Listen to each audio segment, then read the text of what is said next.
All right, we're on the last section of this chapter, so Teil 2.3, and we're still working on Was machst du? What are we going to learn in this section? You're going to learn expressing your likes and dislikes, talking about when you do things, and then also expressing your opinions, and therefore also agreeing or disagreeing with others. But I want to start with kind of reminding us of the verse that we have for this chapter, which is from Epheser 5, 1 bis 2. And just like we have in the past, you will do a pronunciation exercise of this verse for your final test. And so let's go over the pronunciation of this verse. There will be several verbs and words you recognize, especially the pronouns, the conjugation of sein, even some dative pronouns. So let's just get started. Epheser 5, 1 bis 2. Ihr seid Gottes geliebte Kinder, daher sollt ihr in allem seinem Vorbild folgen. Geht liebvoll miteinander um, so wie auch Christus euch seine Liebe erwiesen hat. Aus Liebe hat er sein Leben für uns gegeben. Und dies war für Gott wie ein wohlreichendes Opfer, an dem er Freude hat. So in this verse, and let's take a quick look at the translation, which is Ephesians 5, 1 and 2. Therefore be imitators of God as beloved children, and walk in love as Christ loved us and gave himself up for us, a fragrant offering and sacrifice to God. And the purpose of this verse is truly to reflect on who God is and how he treats us and loves us, and ultimately the gospel of how he gave himself up so that we could have a relationship with him. And when we think about was machst du, what are you doing? How are you spending your free time? Is it in a way that is honoring that sacrifice that God made for us? Are we giving him back love and showing love to others so that they might see Jesus through us? And so we come back to that question, WWJM, was würde Jesus machen, right? What would Jesus do? It's WWJD in English. WWJM, was würde Jesus machen? Was machst du? Machen is that regular verb. You can definitely conjugate it. But ultimately, was machst du is what you are doing in your free time and how you are loving others, a reflection of God in you. Can people see God in you in the way that you spend your free time? Is it God honoring? So let's look at saying when we do various activities. Was machst du? That's not new. What do you do, right? Was machst du? Now we have nach der Schule. Nach der Schule. Schule should be a familiar vocab since we had zur Schule. Wie kommst du zur Schule? And this is was machst du nach der Schule? So after school. Nothing to that. Was spielst du am Freitag? You should also be familiar with Freitag, Friday. Am Freitag. Läufst du Ski im Winter? You can clearly tell what that means in winter. And spielst du Karten 8 Uhr? So as you look at these 4 examples of when you might do things and asking when you might do things, you can see different prepositional phrases. I have them highlighted in red. Nach der Schule, am Freitag, im Winter, 8 Uhr. And just time to recognize that those are prepositional phrases. And we do the same thing in English. What do you do after school? What do you do on Friday? What do you do in winter? We have on Friday, in winter, at 8 o'clock. So in, on, and at we do that with prepositions in English. So in German, it's no different. We're going to have different prepositions depending on the phrase after. So we're going to, in this section, talk about these prepositional phrases nach der, am, im, And the only time that we're using nach der is in that phrase nach der Schule. So just up here, nach der Schule is the only time we'll use that. And now we're going to discuss am.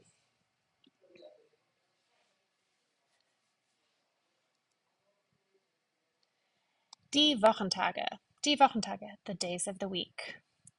So we have our calendar here, and let's learn die Wochentage auf Deutsch. You may already know some of these since we use them in class, but now it's official. Ready? Am Montag, Dienstag, Mittwoch, Donnerstag, Freitag, Samstag, Sonntag. Let's do them again. Montag, Dienstag, Mittwoch, Donnerstag, Freitag, Samstag, Sonntag. A lot of cognates here, really. Your Tuesday and Thursday, they both start with a D. Just like in English, they both start with a T. Your Mittwoch is a Wednesday flipped around, right? The M and the W. Just a fun fact that I shared. Donner means thunder in German. Think about the Christmas song and Donner and Blitzen, the reindeer. Donner means thunder, and Blitzen actually means lightning in German. So two of the reindeer are thunder and lightning. And for some reason, I always think that Donner, thunder, like if you see Thursday, you can sometimes, make it into thunder. Not really, but maybe you can see the comparison I'm making. But just a fun fact there for you. And then up for debate, but Freitag, Samstag, Sonntag, at least Freitagabend, the evening of Freitag, is part of Wochenende. So we also use am Wochenende to talk about the weekend. So remember, if you're talking about when you do something and you want to say it's on Tuesday, am Dienstag.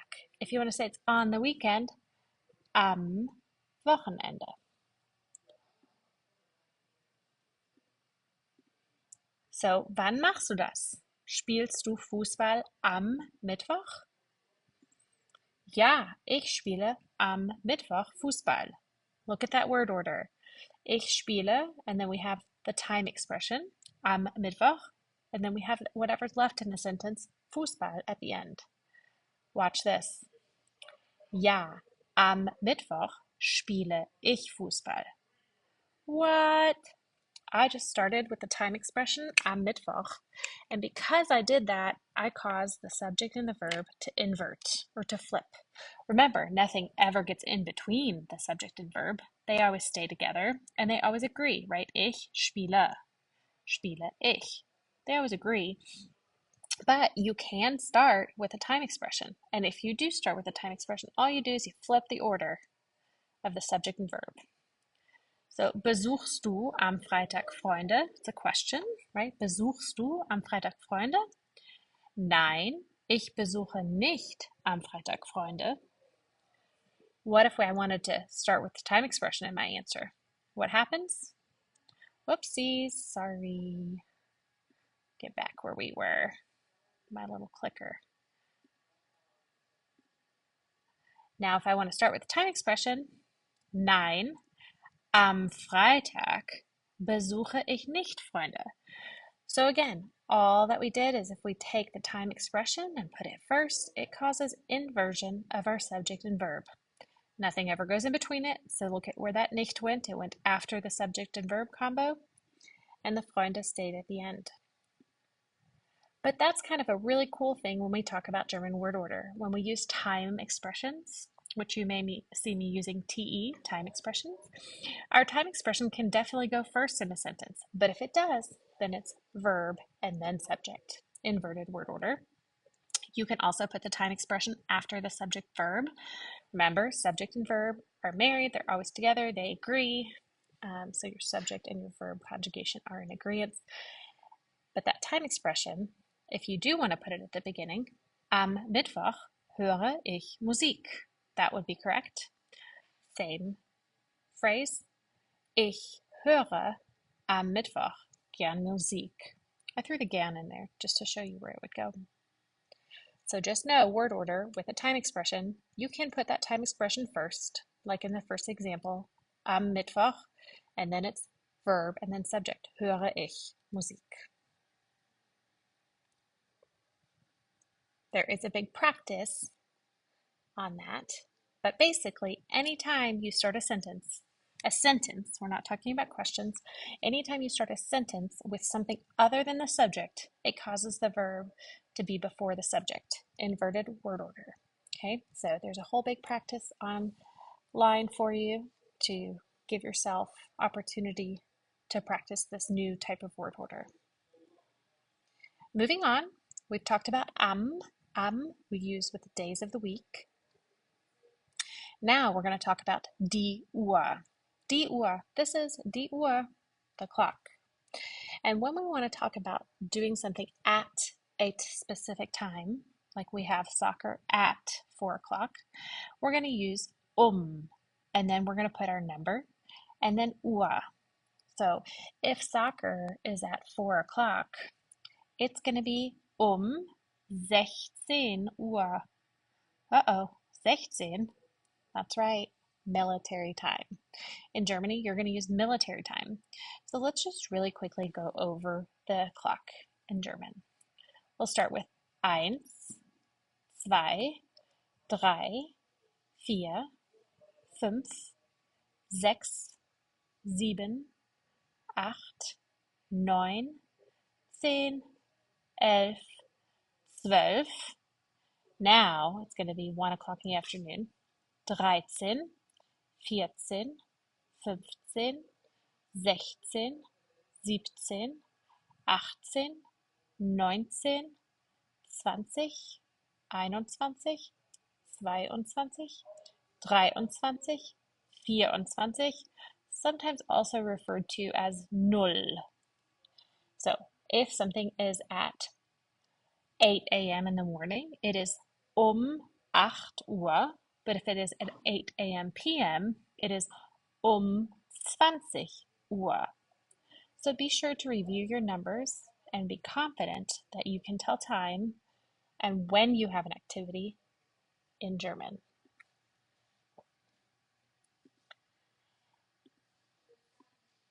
So, wann spielst du Fußball? Ich spiele 16 Uhr. You can add in Fußball again if you need to, but someone just asked you the question. They know what you're talking about. Wann besuchst du Freunde? Ich besuche 19 Uhr Freunde. So you use with time. Now, let's talk about another Uhr. See the word Uhr? This is die Jahresuhr. In German, we talk about the year clock. So most Germans will think about the days or the months of the year in a circular fashion as shown below.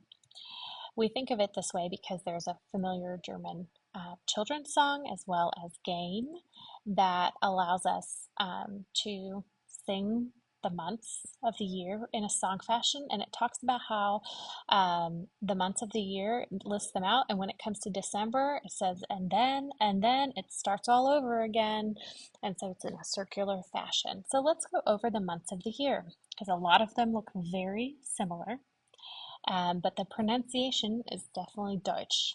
So I don't want to hear when we get to April that you say April. It's going to be April. So let's go over pronunciation.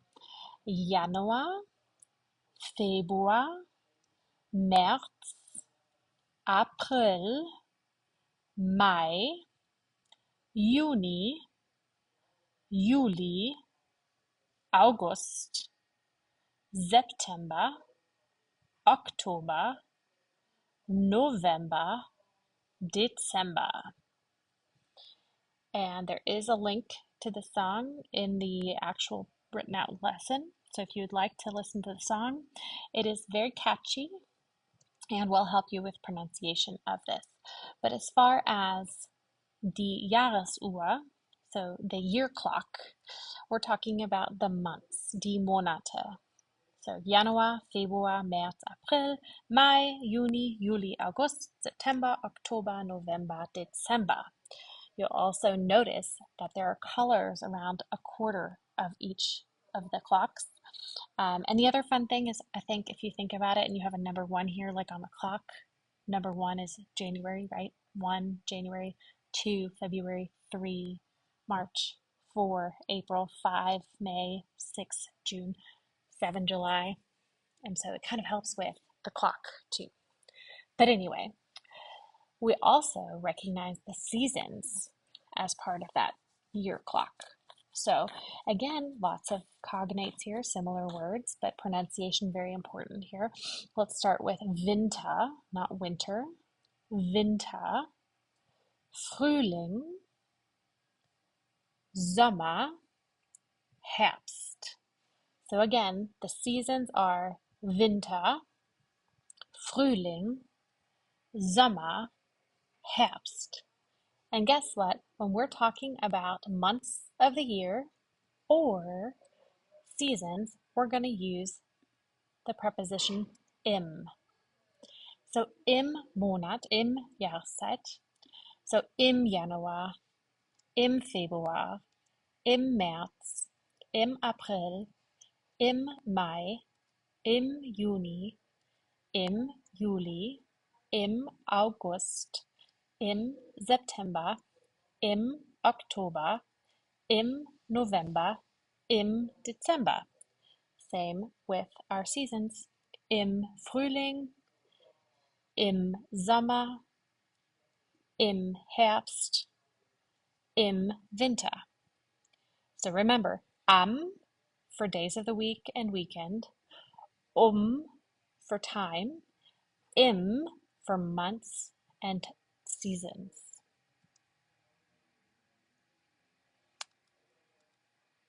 So, wann machst du das? Spielst du Fußball im Herbst? Ja, ich spiele im Herbst Fußball. Or, ja, im Herbst spiele ich Fußball. Same time expression word order. Besuchst du im April Freunde? Nein, ich besuche nicht im April Freunde. Nein, im April besuche ich nicht Freunde. Same examples, different prepositional phrases, same option of word order with time expressions.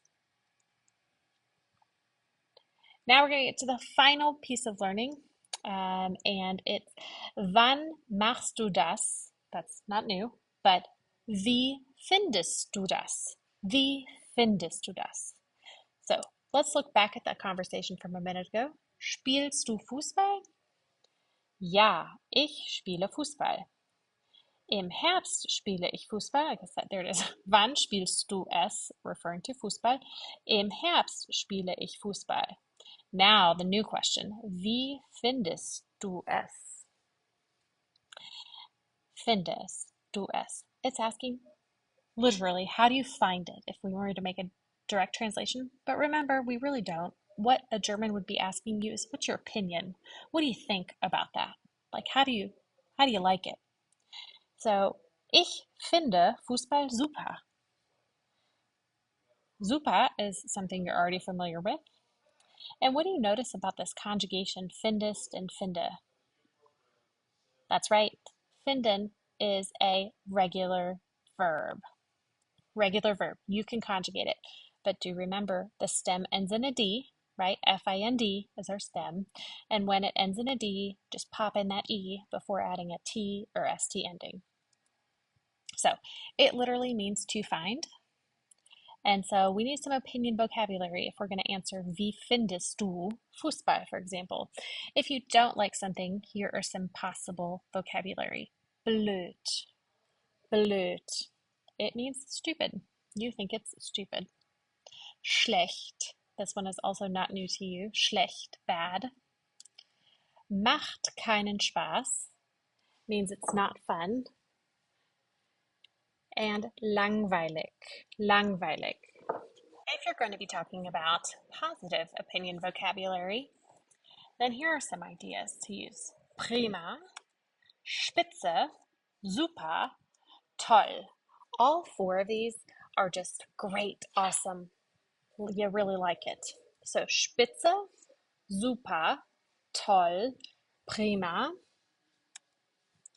Macht Spaß means it is fun.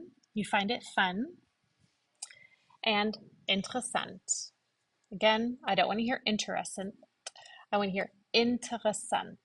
Interessant. Sounds different than interesting, right? So if I ask you, wie findest du Fußball? You think about it and you might say, ich finde Fußball spitze. Maybe you don't like Fußball. Ich finde Fußball blöd. What if I ask you, findest du Deutsch langweilig? You might say, ja, ich finde Deutsch langweilig. Maybe you say, nein, ich finde Deutsch super. Right? Yeah, you do. Super. Hope you enjoyed that. And so you can definitely go ahead and ask and answer this question. Finally, what about agreeing or disagreeing with somebody's opinion? So same thing, finden, to find. You can say ich nicht. What if you don't agree? If somebody says ich finde Deutsch langweilig, and you're like, oh, ich nicht, meaning you don't, right? Das finde ich nicht. Another way of just saying I don't think that. Notice that finde ich is inverted because we started with das. Das finde ich nicht. And then stimmt nicht would be like saying false. So again, if somebody's like, Deutsch ist langweilig, you can say, stimmt nicht. And you're pretty much just saying, no, that's false. Ich auch, if you want to agree with somebody, ich auch. This is not new vocabulary, it's just putting it in a way you haven't seen it yet. You know auch as also, so you're saying, I also. So somebody's like, oh, Deutsch ist langweilig. Ich auch. Maybe that's not the best example because you wouldn't say I also, but like, ich finde Fußball langweilig. And then somebody might be, oh yeah, ich auch. Then we have the opposite of stimmt nicht, which is stimmt, so true, stimmt. And das finde ich auch. Just saying that's how I think of it too. So lots really that we learned in this section, but because our building blocks are a little bit smaller because we're adding to what you already know, I hope that you find this lesson pretty straightforward and pretty easy to handle. The hardest part is going to be that there are a lot of cognates, or the months look very similar to American spellings, but I want you to be very cautious and really try hard to learn how to say them auf Deutsch. And when you do so, remember, open your mouth, pronounce with confidence, because you can do this. And that's all there is in this lesson. There are some practice exercises, Kahoots, or various opportunities for you to learn. But as always, come ask any questions you have.